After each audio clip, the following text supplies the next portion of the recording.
J'ai toujours adoré suivre des programmes de muscu pour me transformer en temps de temps, parce que je trouvais ça stylé d'entamer son arc entraînement et puis de choquer tout le monde à la fin justement de cet arc entraînement. Et je trouve toujours ça stylé d'ailleurs. Et récemment, j'en avais marre d'améliorer qu'un seul point de ma condition physique, à savoir l'hypertrophie, c'est-à-dire à quel point mes muscles étaient gros. Je voulais être en meilleure forme physique générale, c'est-à-dire pouvoir courir longtemps ou vite, ou alors soulever lourd, être endurant, bref. Je voulais un corps fonctionnel, je voulais être athlétique. Je me suis donc lancé dans le programme de fitness. Je dis fitness parce que c'est pas vraiment un programme de muscu d'Andrew Huberman, parce qu'il semblait correspondre parfaitement à ce que j'attendais. Je suis vraiment satisfait de mes résultats. J'ai l'impression que je peux courir plus facilement, que je peux sauter, que je peux sprinter beaucoup plus facilement et que j'ai un corps justement beaucoup plus fonctionnel alors que ça fait que une semaine et demie que je suis dessus. Pour moi, ça sert à rien d'être ultra musclé si ça t'handicape au quotidien. Je dis ça parce que j'ai vu une interview entre un youtubeur et un bodybuilder. Alors je dis j'ai vu une interview, mais en réalité c'était un extrait sur YouTube Short que je regardais pendant le temps de repos de mes séries. Mais bref, le bodybuilder disait qu'il avait tellement de muscles que ça l'handicapait. Il arrivait même plus à faire ses lacets, donc il mettait des chaussures à scratch. Et par exemple, pour courir, il ne pouvait pas courir vraiment longtemps parce qu'il était direct essoufflé, parce que c'est comme s'il était lesté de... il est extrêmement lourd, je crois qu'il faisait 120-130 kg, donc courir avec 120-130 kg, forcément, c'est compliqué.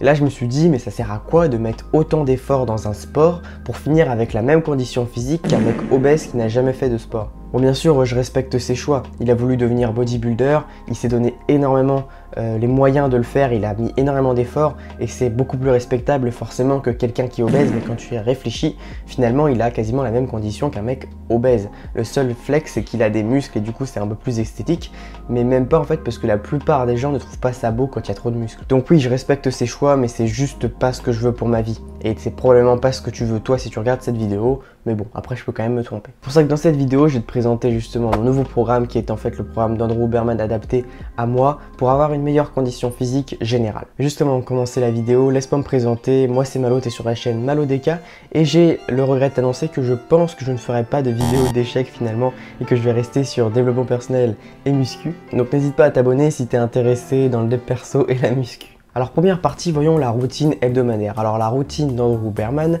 se déroule sur une semaine entière et chaque jour tu as un truc à faire. Mais ne t'inquiète pas parce que si tu loupes un jour, tu peux caler deux entraînements le même jour parce que tout est fait pour que tu puisses rattraper les séances. Alors il commence le dimanche avec du cardio longue distance. Alors le cardio longue distance c'est super important parce que moi je ne le travaillais pas énormément jusqu'à présent. Quand je faisais du cardio c'était tout le temps haute intensité voire très haute intensité. Et le cardio longue distance avec un cardio bas, c'est super important pour vraiment travailler son endurance. Alors à l'instant T, tu vas pas être extrêmement fatigué, justement le but c'est de vraiment courir à une vitesse qui te permet de pouvoir tenir une conversation, c'est ça le repère en général, et de pouvoir également respirer seulement par le nez. Mais vu si tu cours 1 heure, 1 heure et demie, tu vas te rendre compte qu'à la fin, tu vas quand même être fatigué parce que c'est un petit effort, mais mis sur la durée, c'est quand même assez fatigant. Et c'est ça qui va travailler vraiment ton endurance. Tu sens, moi je sens par exemple au bout de 30-40 minutes, tu commences vraiment à sentir le fait que ça fait longtemps que tu cours. Alors ce petit entraînement qui paraît pas vraiment compliqué au premier abord parce que je te demande de courir, j'ai pas dit le temps, pendant 60 à 75 minutes avec une intensité faible, c'est-à-dire que tu peux respirer par le nez, parler, et ça semble un peu bizarre pour travailler l'endurance parce que quand on parle endurance en général, on pense David Goggins, voilà, discipline, effort et surtout douleur. Mais en réalité, pour travailler l'endurance, il suffit juste de maintenir un petit effort mais sur la durée. Alors le deuxième jour, c'est la séance muscu des jambes, parce que si tu as des jambes fortes, tu as un corps fort puisque les jambes sont la base de notre corps et puis c'est les muscles qu'on utilise le plus dans une journée normale. Et puis en plus faire les jambes au début de la semaine, parce que du coup je te rappelle qu'on est lundi, et ça a été montré que ça a beaucoup d'effets positifs sur le corps, ça va enclencher plein de réactions biologiques cool si tu fais ça le premier de la semaine. Souvent il y a ce lore dans la muscu don't skip the leg day. Et moi j'irais même plus loin, c'est ce que dit Andrew Huberman, je dis don't skip the leg day and put it in the beginning of the week. Et on verra dans la deuxième partie comment faire une bonne séance muscu parce que là du coup j'ai pas m'épiloguer dans cette partie. Le troisième jour, donc mardi, c'est repos, mais il ne fait pas rien pendant ce jour de repos, il fait ce qu'on appelle un contraste chaud-froid. Et lui ce qu'il fait c'est qu'il se met dans un sauna pendant 20 minutes et ensuite il prend un bain d'eau glacée pendant 5 minutes et il fait ça 3 à 5 fois. Ce qui est assez long d'ailleurs parce que même si tu fais 3 fois ça fait déjà plus d'1 heure. Donc c'est assez long. Mais moi du coup évidemment je n'ai pas de sauna à disposition. Mais par contre j'ai un jacuzzi à disposition. Tout le monde n'a pas un jacuzzi. Il y a plusieurs moyens de faire des contrastes chaud-froid. Mais la manière dont je le fais c'est que je mets 20 minutes dans le jacuzzi à 36.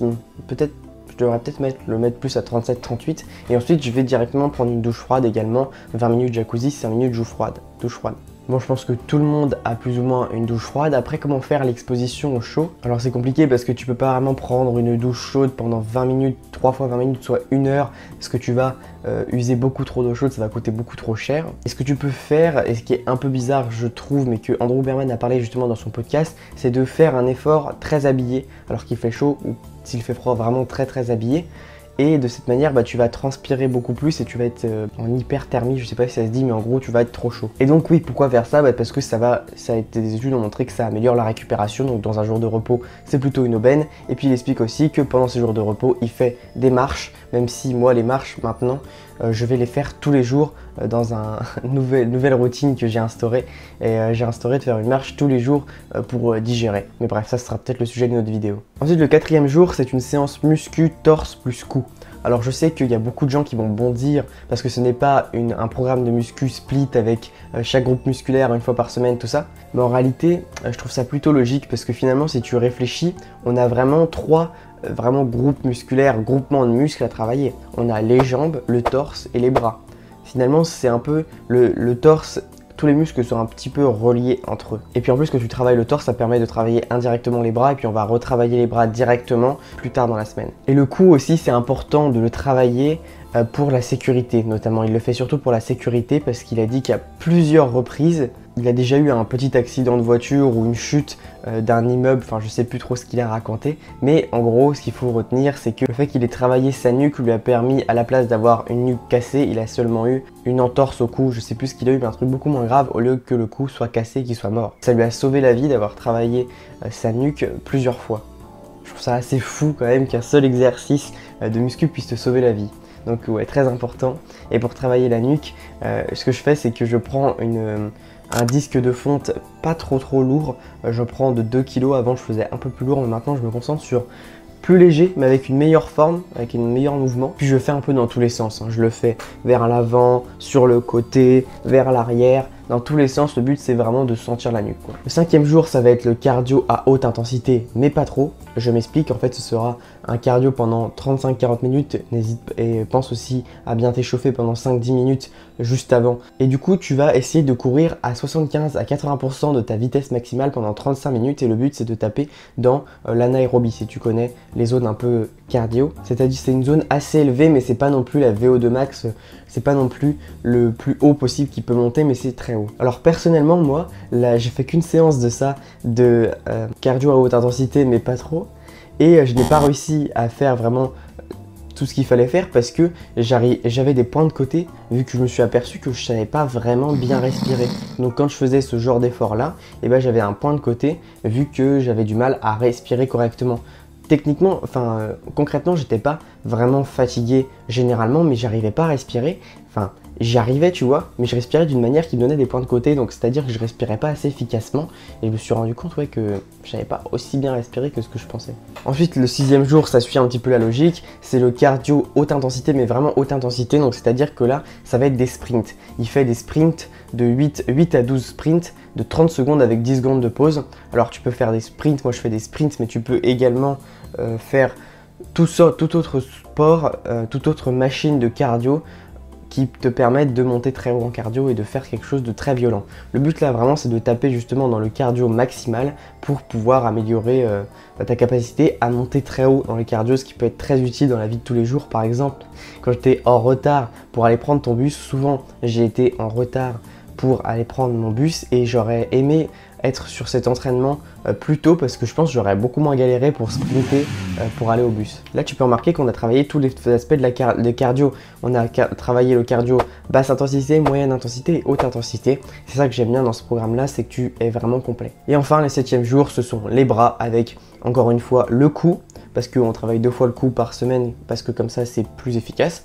Et tu peux remarquer que c'est un programme de muscu assez chelou, ça fait jambes, torse, bras.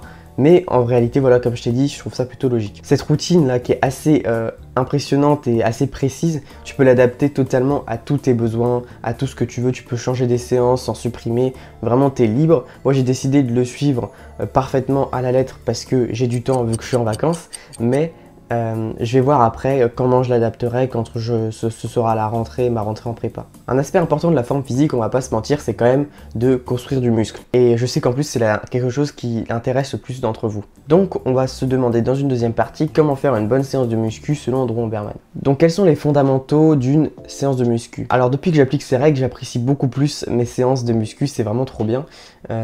Donc c'est parti. Alors tout d'abord, ce qui est intéressant de noter, c'est qu'il fait un cycle de 1 mois entre force et hypertrophie. Alors force, tu vas faire des séries de 4 à 8 répétitions et tu vas mettre plus de temps de repos et aussi plus de séries. Et dans ta période hypertrophie, tu vas faire des séries de 8 à 15 répétitions avec moins de séries et moins de temps de repos. Donc l'hypertrophie sera plus pour but de faire gonfler les muscles et la force sera pour but de plus être plus fort. Et c'est intéressant parce que là du coup j'ai attaqué un cycle de 1 mois de force et je me suis rendu compte que j'adorais vraiment faire de la force et que je l'avais quasiment jamais entraîné, et je trouve ça vraiment intéressant de faire ça parce qu'encore une fois ça crée un physique complet. Si tu as à la fois de l'hypertrophie, à la fois de la force, tu es complet, et moi je suis vraiment dans un état d'esprit en ce moment où plus c'est complet, plus c'est polyvalent et mieux c'est. Alors la durée d'un entraînement, il dit que c'est entre 5 et 10 minutes d'échauffement et 50 à 55 minutes d'effort. Personnellement je fais 10 minutes d'échauffement, 50 minutes d'effort, ce qui me semble cohérent parce que en général quand je dépasse le cap des 1 heure de séance, je commence à être moins efficace et à perdre de l'énergie. Et voilà, du coup j'essaie d'être le plus efficace possible. Ça me permet également aussi de faire des séances beaucoup plus efficaces. Et dans ces séances, il faut faire 2 exercices par muscle ciblé avec une position contractée et une position étirée. Alors je sais pas vraiment trop comment expliquer ça, mais il y a des exercices où ton muscle va être plus étiré et des exercices où ton muscle va plus être contracté. Je sais pas trop comment dire cette position. Par exemple pour les jambes, quand tu fais du squat, c'est plus une position étirée, et quand tu fais du leg extension, c'est plus une position contractée. Quand tu fais les bras, quand tu fais des curls, le biceps, c'est plus une position contractée. Et quand tu fais des tractions, prises, supination par exemple, c'est plus une position étirée. Tu vois le délire? Et donc à chaque groupe musculaire, il y a chaque muscle, tu as 2 exercices et il faut qu'il y ait une position contractée et une position étirée. Et à chaque fois, il y a 3 muscles à travailler, donc si tu fais le calcul assez simple, ça fait 6 exercices par séance, sans compter la nuque aussi sur les 2 autres séances où il y a la nuque en plus. Alors du coup, tu vas me dire c'est quoi les 3 muscles à travailler pour chaque séance. Alors pour la séance jambes, c'est les quadriceps, les ischios et les mollets.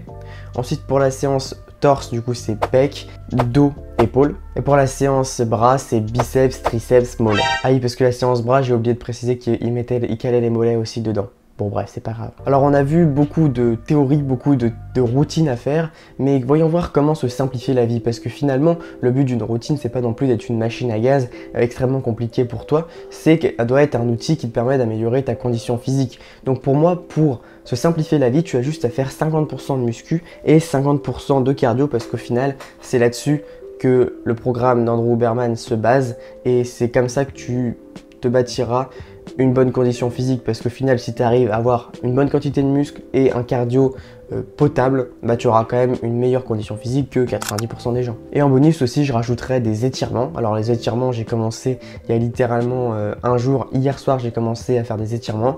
Moi je les cale dans ma routine du soir, comme ça me permet d'avoir une habitude supplémentaire pour ma routine du soir qui est assez cool, qui m'apaise et qui me permet d'améliorer aussi ma condition physique, parce que être souple, c'est également très important. Donc voilà pour cette vidéo, je pense qu'elle va être assez longue, je vais encore souffrir au montage, mais bon, c'est pas grave. Pour récapituler, tu peux suivre la routine que j'ai expliquée juste dans la première partie. Je vais pas la répéter ici parce que ce serait un peu long. Et puis si tu veux te simplifier la vie, juste fais de la muscu, fais du cardio, fais un peu tout ce qui est sport, fais des sports différents, sois quelqu'un de complet, fais plein de sports, et puis tu vas voir, tu auras une meilleure condition physique en fait. Si tu veux vraiment te simplifier la vie au maximum. Ce qui est bien avec les progrès sur la condition physique, c'est que ça peut vraiment s'améliorer rapidement. Si tu te la donnes en 1 ou 2 semaines, tu peux déjà ressentir les effets comme moi je l'ai actuellement. Je te conseille vraiment de te donner là-dedans. Tu peux aller me suivre sur mon Instagram @malo. J'ai encore dit @malo-DKNL. Et si tu veux améliorer ta condition physique, tu voudras peut-être aussi avoir une bonne alimentation, je te conseille cette vidéo là où je te parle un peu d'alimentation et quels aliments prendre du muscle, mais en réalité aussi pour être en meilleure santé. Sur ce, n'oublie pas que le plus important, ce n'est pas de tout faire tout bien tous les jours, mais c'est de tenir sur le long terme. Donc je te dis ciao, à la prochaine.